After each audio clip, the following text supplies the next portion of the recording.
Hello guys, আজকে আমি tasty রসুনের রেড চাটনি বানাতে চলেছি। আমি হামানদিস্তাতে রসুনটাকে জাস্ট থেতো করে নিয়েছি।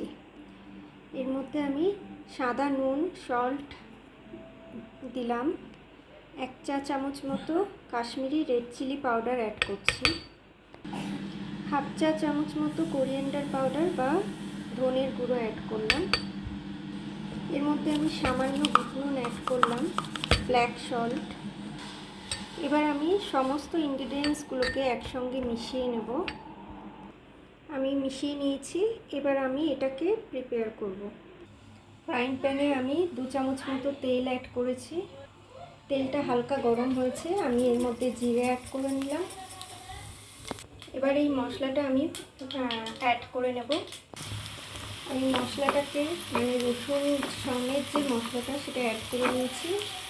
হালকা একটু ফ্রাই করে নেব। আমার রসুনের রেড চাটনিটা রেডি। সবার শেষে আমি এবার গ্যাসটাকে অফ করে দেব। লেবুর রসটা অ্যাড করে দিলাম। এবার ভালো করে মিশিয়ে নেব।